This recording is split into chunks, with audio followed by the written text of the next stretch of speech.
Now, tell me, where's Aethra? Dobby asked the poor girl, his sword by her neck, tears running down her face.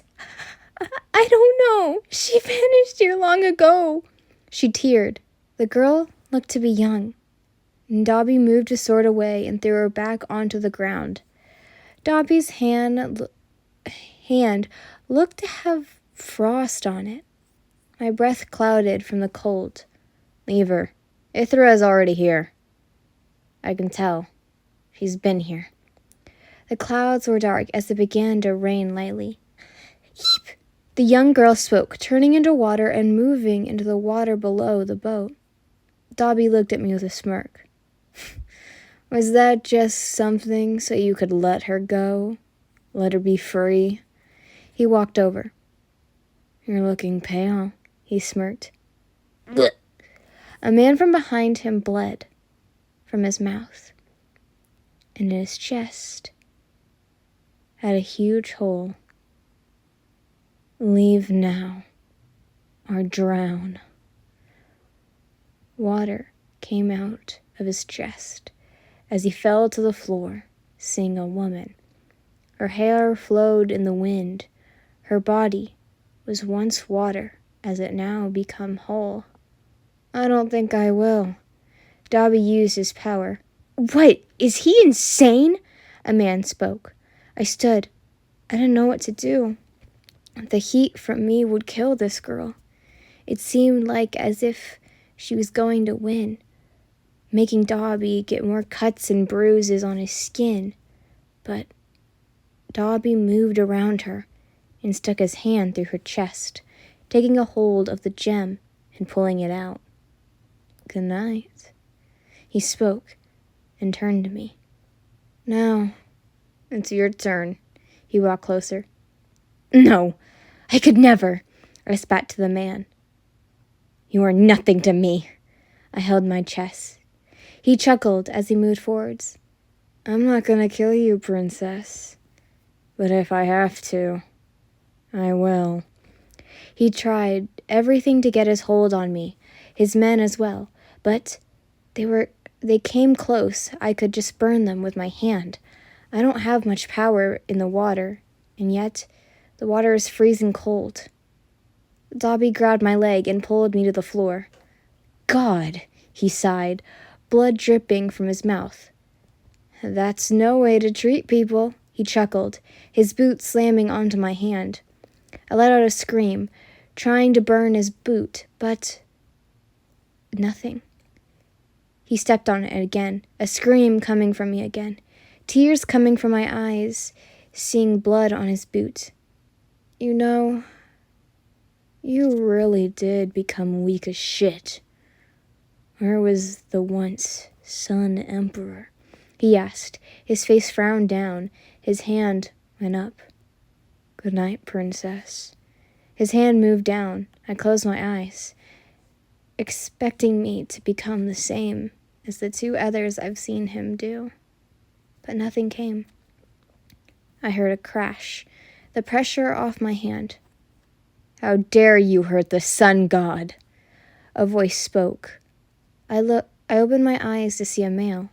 He was in a cloak, his boots having what looked to be mud on it. Yin! I looked over to see Kirishima. He was huffing and puffing, Bakugou following behind. Are you okay? Kirishima came to my side, looking over my body, and Bakugou stood in front of us, holding a sword, watching the cloaked male. Who's he? I asked, weakly pointing. We don't know. He speaks weird, but he helped us get here. Kirishima smiled down at me. Now, relax. I'm gonna patch you up. I felt weak as I heard the noises, yells, slashes, cracks, and voices. I closed my eyes, the smell of metal filling my nose. I woke up with the three in the room. I looked to them. How did you get here? I asked, the three looking at me. Boat. Bakugou pointed to the male. You knew where you were like a creep. Bakugou cringed. It's my duty. The cloaked male walked up to the bed and knelt on one knee, one of his hands going to his chest. I'm finally free to help you. He looked at me. My sun god, I am here to protect you, and to be by your side. He stood. Wait. What? Why are you here? I thought... I trailed off. Hopefully you know that you were one of the daughters of the high moon and the coldest sun, and now the sole ruler of the sun. I heard Bakugou and Kirishima make a noise. My mission was to find and protect you and your sister along with the golden clock. But I thought that was my mission. I looked confused, looking down.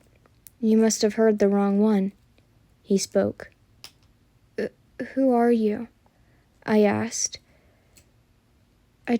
trying to look past the cloak. He moved his hands, his right arm being made of something metal, hearing the sounds of clogs and gears moving within, moving his hood. Man, he looked fine. His hair was a brownish gold, his eyes yellow and seeming to look like clocks. I am the demon of time and space, and the protector of you and your sister along with the golden clock. I heard footsteps. Whoa, whoa, whoa, I heard Bakugou. You? You could have gotten her in the first place. He pointed to Oh, now I know his name, I guess. He pointed to Loxus. No, I couldn't. Not until she found all the gems. His hand went back to his cloak and took out a box. One mission.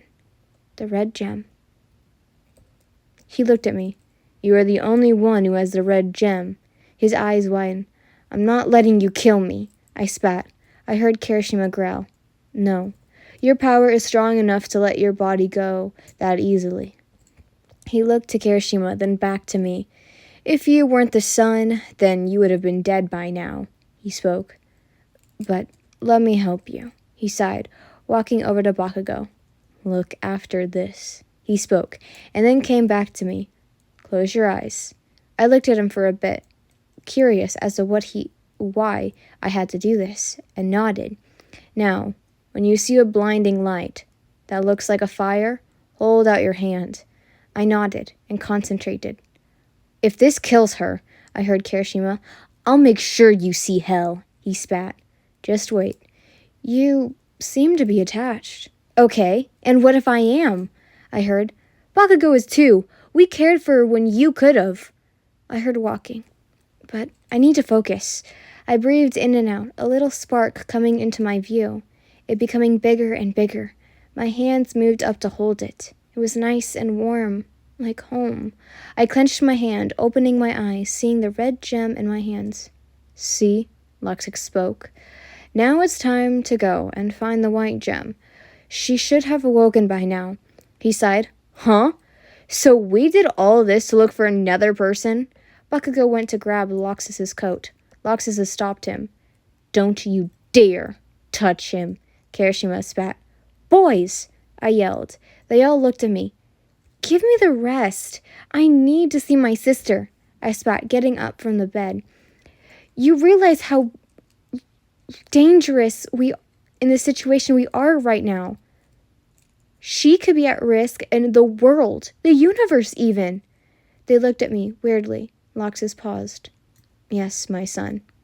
He took the box and gave it to me. I placed the red gem in its spot, feeling my body becoming even warmer and warmer. Ian, I heard Kirishima speak. You look so good. His eyes were sparkling. He was moving around my body. Wow, you have the sun things all glowing bright and moving, he gasped, playing with all the new things. Your hair is glowing and moving so pretty. I heard Bakugou sigh. Okay, let's just get back. Go and work the ship. Bakugou looked at Loxus. He looked at me and nodded, leaving the room as Kirishima looked around me, seeing all the new things. Hey guys, just to give a description of what he was playing with, your earrings are back. Yippee! Along with your sun halo and the halo around, well, a halo that rests on your chest. If you don't know what you look like, well, well, what those look like. It's literally your opinion. You don't have to. But I'm gonna give, like, it's not really a big warning, but it is one. Sun Emperor and Sun Empress does get changed a lot. It's because for those they them listeners. So just wanted to let you know, if you hear Emperor or Empress for it, that's why. But anyways, I hope you guys enjoyed. Bye!